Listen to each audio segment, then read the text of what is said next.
बिहार विधानसभा चुनाव की तैयारियां अब जोर पकड़ चुकी है और इसी बीच एक अहम मुद्दा सामने आया है कि चुनाव कितने चरणों में कराए जाए। इस पर शनिवार को चुनाव आयोग की बैठक रखी गई और इस बैठक में आयोग से आग्रह किया गया कि अगर संभव हो तो चुनाव एक ही फेज में कराए जाए, जिससे पूरे राज्य में व्यवस्था सुचारू रहे और मतदान प्रक्रिया शांतिपूर्वक संपन्न हो सके।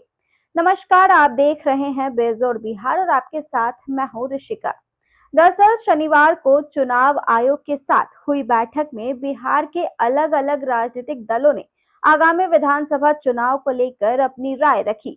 बीजेपी की ओर से प्रदेश अध्यक्ष दिलीप जायसवाल ने कहा कि पार्टी चाहती है कि राज्य में चुनाव एक या अधिकतम 2 चरणों में पूरे किए जाए। दरअसल उनका कहना है कि ज्यादा चरणों में चुनाव कराने से प्रशासनिक और सुरक्षा व्यवस्था पर बोझ बढ़ जाता है, जबकि कम चरणों में चुनाव कराने से केंद्रीय बलों की तैनाती और मतदान केंद्रों पर नियंत्रण दोनों बेहतर रहेगी। दिलीप जायसवाल ने यह भी कहा कि हम चाहते हैं कि पूरे बिहार में केंद्रीय बलों की मौजूदगी अनिवार्य हो, ताकि हर मतदान केंद्र पर निष्पक्ष और शांतिपूर्ण मतदान सुनिश्चित किया जा सके। तो वहीं जेडीयू के राष्ट्रीय कार्यकारी अध्यक्ष संजय झा ने चुनाव आयोग की बैठक में बिहार में विधानसभा चुनाव को एक चरण में कराने की मांग रखी है। बैठक के बाद मीडिया से बातचीत में वो बोले कि राज्य में कानून व्यवस्था मजबूत है और पुलिस प्रशासन पूरी तरह दुरुस्त है, इसलिए एक फेज में चुनाव संभव है। संजय झा ने आयोग द्वारा एसआईआर कार्यों की सराहना करते हुए कहा कि बिहार में मतदाता सूची में सुधार हुआ है, इससे राज्य चुनाव के बाद देश में मिसाल पेश करेगा। साथ ही उन्होंने हर बूथ पर पैरामिलिट्री फोर्स की तैनाती की भी मांग रखी है, ताकि मतदान निष्पक्ष और शांतिपूर्ण ढंग से संपन्न हो।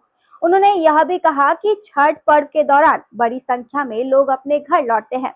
ऐसे में अगर चुनाव एक ही फेज में पूरे किए जाए तो मतदाताओं के लिए भी सुविधा रहेगी और प्रशासन के लिए भी काम आसान होगा। तो कुल मिलाकर बिहार में आगामी विधानसभा चुनाव को लेकर राज्य की सियासी पार्टियां अब अपने अपने सुझाव चुनाव आयोग के सामने रख रही है।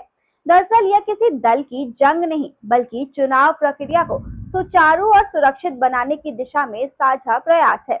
अब सबकी निगाहें चुनाव आयोग पर है कि वह सुझावों में कौन सा मॉडल अपनाते हैं और बिहार में विधानसभा चुनाव कितने चरणों में पूरे किए जाएंगे। हालांकि इस पर अब जल्द ही तस्वीर साफ हो सकती है।